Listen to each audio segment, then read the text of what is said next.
ಇವತ್ತು ಹಗರಿಬೊಮ್ಮನಹಳ್ಳಿ ಪಟ್ಟಣದಲ್ಲಿ ನಿಜವಾಗ್ಲೂ ಕೂಡ ಬಹಳ ದುರಂತವನ್ನು ಪೊಲೀಸ್ ಇಲಾಖೆಯಲ್ಲಿ ನಡೆದಿರುವಂಥದ್ದು ಕೂಡ. ಇಲ್ಲಿವರೆಗೆ ಇಂಥ ಘಟನೆ ಯಾವತ್ತೂ ಹಗರಿಬೊಮ್ಮನಹಳ್ಳಿ ಪಟ್ಟಣದ ಸ್ಟೇಷನ್ನಲ್ಲಿ ನಡೆದಿರಲಿಲ್ಲ. ಈ ತಾಲೂಕು, ಈ ಕ್ಷೇತ್ರಕ್ಕೆ ಒಂದು ಕಳಂಕ ತರುವಂಥ ಕೆಲಸವನ್ನು ಇವತ್ತು ಪೊಲೀಸ್ ಇಲಾಖೆಯ ಸಿಬ್ಬಂದಿಗಳು ಮಾಡಿರುವಂಥದ್ದು. ಖಲೀಲ್ ಅನ್ನೋರು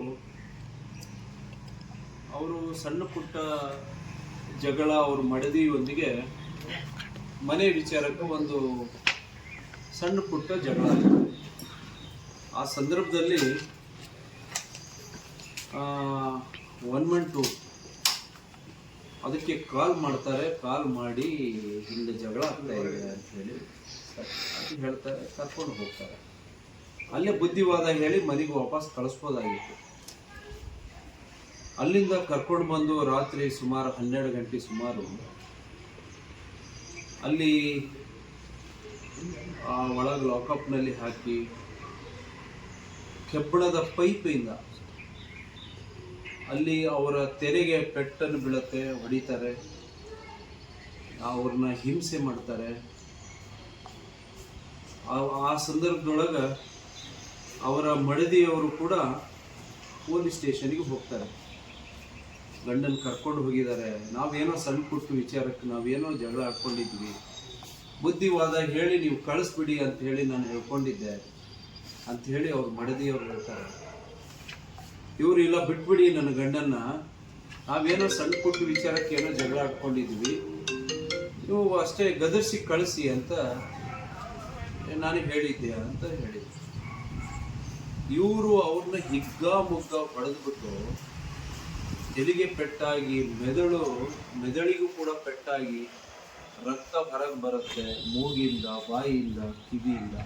ಈ ಕಿವಿ ಓಪನ್ ಆಗುತ್ತೆ, ಆಪರಿ ರಕ್ತ ಹೊರಗೆ ಬರುತ್ತೆ.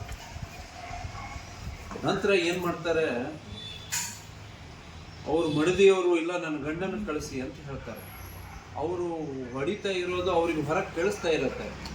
ಇಲ್ಲ ನನ್ನ ಗಂಡನ ಹೊಡಿತಾ ಇದ್ದೀರಿ, ನೀವು ಹೊರಗೆ ಕಳಿಸಿ, ನಾವು ಹೋಗ್ತೀವಿ ಮನೆಗೆ. ಇಲ್ಲ ನಿನ್ನ ಗಂಡ ಇಲ್ಲಿ ಇಲ್ಲ ಅಂತ ಹೇಳ್ತಾರೆ. ಮನೆಗೆ ಕಳಿಸಿವಿ, ನಿನ್ನ ಗಂಡ ಇಲ್ಲ ಅಂತ ಹೇಳಿ ಗದರ್ಸಿ ಆ ಎಮ್ಮನ್ನ ಹೊರಗೆ ತಳ್ತಾರೆ. ಆ ಎಮ್ಮ ಅಲ್ಲಿ ಗೇಟ್ ಹತ್ರ ನಿಂತ್ಕೊಳ್ಳುತ್ತೆ. ಗೇಟ್ ಹತ್ರ ನಿಂತಾದ ನಂತರ ಸುಮಾರು 1-2 ಗಂಟೆ ಸುಮಾರು ಮಧ್ಯರಾತ್ರಿ 2-2:30 ಸುಮಾರು ಏನು ಮಾಡ್ತಾರೆ, ಮತ್ತೆ ನೋಡ್ತಾರೆ 2:45-3 ಗಂಟೆ ಸುಮಾರು ಅವ್ರನ್ನ ಹೊರಗೆ ತೊಗೊಂಡು ಬರ್ತಾರೆ. ಡೆಡ್ ಬಾಡಿ, ಅದು ರಕ್ತ ಎಲ್ಲ ಸೋರ್ತಾ ಇರುತ್ತೆ, ಮೈ ತುಂಬ ರಕ್ತ ಸೋರುತ್ತೆ. ಅಲ್ಲೇ ಅವರು ಪ್ರಾಣವನ್ನು ಒಳಗೆ ಬಿಟ್ಟಿರ್ತಾರೆ ಅವರು ಲಾಕಪ್ನಲ್ಲಿ. ಇಲ್ಲ ನನ್ನ ಗಂಡನ್ನು ಕೊಂದು ಬಿಟ್ರಲ್ಲ ಅಂತ ಒಯ್ಕೊಳ್ತದ ಅವ್ರ ಮಡದಿಯವರು. ಅದು ಒಯ್ಕೊಳ್ಳೋ ಸಂದರ್ಭದಲ್ಲಿ ಅದಕ್ಕಿಂತ ಮುಂಚೆ ಒಂದು ಟಾಟಾ ಏಸ್ ಗಾಡಿ ಕೂಡ ಕರ್ಕೊಂಡಿರ್ತಾರೆ. ಅದನ್ನು ತಗೊಂಡು ಅಟ್ಲೀಸ್ಟ್ ಅದನ್ನು ಹಂಗಾರ ಇಟ್ಟಿಲ್ಲ, ಅದನ್ನು ಜಾಡಿಸಿ ಯಾವುದರ ಒಂದು ವಸ್ತುನ ನಾವು ಯಾವ ರೀತಿ ಒಸಿತೀವಿ ಆ ರೀತಿ ಒಸಿತಾರೆ. ಅದರಲ್ಲಿ ಹೊಸದು ಸೀದಾ 3:14 ಹಾಸ್ಪಿಟಲ್ಗೆ ಒಯ್ತಾರೆ. ಒಂದು ಒಯ್ದು ಬಿಟ್ಟು ಬಾಡಿ ಹೊರಗಿರುತ್ತೆ, ಹಾಸ್ಪಿಟಲ್ ಹೊರಗಡೆ ಒಬ್ಬ ಪೆದೆ ಹೋಗಿ, ಪೊಲೀಸ್ ಪೆದೆ ಅವ್ರು ಹೋಗಿ ಇವ್ರನ್ನ ಡಾಕ್ಟರ್ ರಾಜಶೇಖರ್ ಅನ್ನೋರು ನೈಟ್ ಡ್ಯೂಟಿನಲ್ಲಿ ಇರ್ತಾರೆ. ಅವ್ರಿಗೆ ಫೋನ್ ಕೊಡ್ತಾರೆ. ಅವ್ರಿಗೆ ಫೋನ್ ಕೊಟ್ಟು ಇಲ್ಲ ಯಾರು ಮಾತಾಡ್ತಾ ಇದ್ದಾರೆ, ಇಲ್ಲ CPI ಮಾತಾಡ್ತಾರೆ. ಅವರು ಕೇಳ್ತಾರೆ ನೀವು MLC ಮಾಡಿ ಅಂತ ಕೇಳ್ತಾರೆ ಡಾಕ್ಟ್ರು ಅವರು. MLC ಮಾಡೋದಾ, ನೋಡೋಣ ಅದನ್ನ ಏನು ಮಾಡಬೇಕು ಏನಿಲ್ಲ, ಬೇರೆ ಏನಾರು ಮಾಡಲಿಕ್ಕೆ ಆಗುತ್ತಾ ಅಂತ ಕೇಳ್ತಾರೆ ಅವ್ರಿಗೆ, ಡಾಕ್ಟ್ರಿಗೆ, ಅವರು ರಾಜಶೇಖರ್ ಅನ್ನೋರಿಗೆ. ಅದು ಆದಮೇಲೆ ಅವ್ರಿಗೆ ಒಂಥರ ಭಯ ಆಗತ್ತೆ. ಆ ಸಂದರ್ಭದೊಳಗೆ ಅವರು ಮತ್ತೆ ಬೇರೆ ಡಾಕ್ಟರ್ಗಳನ್ನು ಕರೆಸ್ಕೊಳ್ತಾರೆ ಹಾಸ್ಪಿಟಲ್ನಲ್ಲಿ. ಯಾಕೋ ನನಗೆ ಬಹಳ ಅನುಮಾನ ಬರ್ತಾ ಇದೆ, ಪೊಲೀಸರು ಅವ್ರನ್ನ ಈ ರೀತಿ ಅವ್ರು ನಡ್ಕೊಳ್ಳೋ ರೀತಿ ಸರಿ ಕಾಣ್ತಾ ಇಲ್ಲ, ನನಗೆ ಯಾಕೋ ಭಯ ಆಗ್ತಾ ಇದೆ, ನೀವು ಬನ್ನಿ ಅಂತ ಬೇರೆ ಡಾಕ್ಟರ್ಗಳನ್ನು ಕರೆಸ್ಕೊತಾರೆ. ಕರೆಸ್ಕೊಂಡು ಮಧ್ಯಾಹ್ನದವರೆಗೂ ಕೂಡ ಇವರು MLC ಮಾಡೋದಿಲ್ಲ. ಆಮೇಲೆ ಹರಪನಹಳ್ಳಿಯಿಂದ ಒಂದಿಬ್ಬರನ್ನ ಕರೀತಾರೆ, ಯಾರೋ ರಿಟೈರ್ಡ್ ಪೊಲೀಸ್ ಯಾರೋ, ಇವರು ನಾವು ಗಣ್ಣವ್ರ ಕಡೆ ಅಂತ ಹೇಳಿ ಬರ್ತಾರೆ. ಅವರಲ್ಲಿ ಹೊರಗಡೆ ಆ ಕಾಂಪೌಂಡ್ ಹೊರಗಡೆ ಒಂದು ಮೆಕ್ಯಾನಿಕಲ್ ಶಾಪ್ ಅದ. ಅದ್ರಾಗ ಏನು ಖಲೀಲ್ ಅವ್ರೇನು ಅವ್ರ ಮಡದಿಯವ್ರನ್ನ ಅಲ್ಲಿ ಕರ್ಕೊಂಡು ಹೋಗ್ತಾರೆ. ಇವರೆಲ್ಲ ಅಲ್ಲಿ ಕರ್ಕೊಂಡು ಹರಪನಹಳ್ಳಿಯಿಂದ ಯಾರೋ ಪೊಲೀಸ್ನವರು ಇವರೇ ಕರೆಸ್ತಾರೆ. ಕರೆಸ್ಬಿಟ್ಟು ಅವ್ರನ್ನ ಡೀಲ್ ಮಾಡ್ಲಿಕ್ಕೆ ಹೋಗ್ತಾರೆ. 30-40 ಲಕ್ಷ ಕೊಟ್ಬಿಡ್ತೀವಿ, ಇಲ್ಲಿಗೆ ಏನೋ ಒಂದು ಜಗಳ ಆಗಿತ್ತು, ಏನೋ ಆಗಿತ್ತು ಅಂತ ಹೇಳ್ಬಿಡು ಅಂತ ಹೇಳಿ. ಆಮೇಲೆ ಅಷ್ಟರೊಳಗೆ ನಾವು ಜಾಯ್ನ್ ಆಗ್ತೀವಿ. ಅಲ್ಲಿ ಬಾಡಿ ಎಲ್ಲ ನೋಡಿಕೊಂಡು ನಾವು ಹೋಗಿರ್ತೀವಿ. ಆ ಹೋಗೋ ಸಂದರ್ಭದಲ್ಲಿ ಡೋರ್ ಲಾಕ್ ಇಟ್ಟು DYSP CPI ಎಲ್ಲ ಒಳಗಿರ್ತಾರೆ, ಅವ್ರ ಜೊತೆಗೆ ಇರ್ತಾರೆ. ಅದನ್ನೇನೋ ವಿಚಾರಗಳು ಮಾತಾಡ್ಕೋತ ಕೂತಿದ್ರು. ನಾವು ಹೋದಿವಿ. ಹೋದ ತಕ್ಷಣ ಉಳ್ಕಿದ್ದವ್ರನ್ನ ಹೊರಗೆ ಕಳಿಸಿ ಅವ್ರು ಪೊಲೀಸರು ಒಳಗಿದ್ರು. ಕೆಲವರು ಹುಡುಗಿ ಕಡೆಯವರಿದ್ರು, ಹುಡುಗ ಕಡೆಯವರು ಇದ್ರು. ಇದ್ದಾಗ ಏನಾಯಿತು ನಿಜ ಹೇಳಮ್ಮ, ಸತ್ಯತೆ ಗೊತ್ತಾಗಬೇಕು.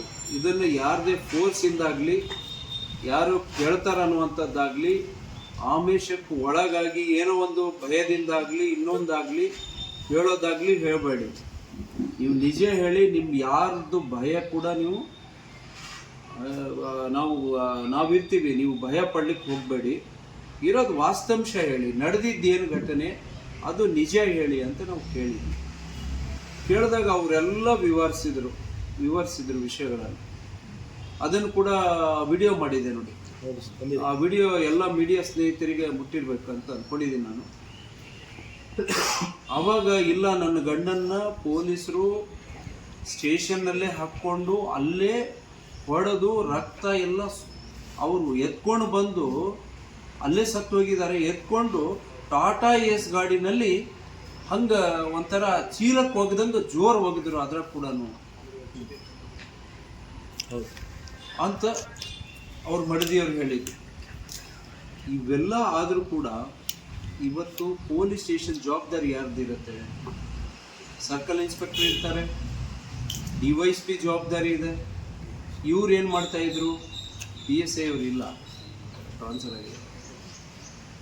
ಇವರೆಲ್ಲ ಏನು ಮಾಡ್ತಾ ಇದ್ರು? ಇವ್ರದ್ದು ಜವಾಬ್ದಾರಿ ಅಲ್ವಾ?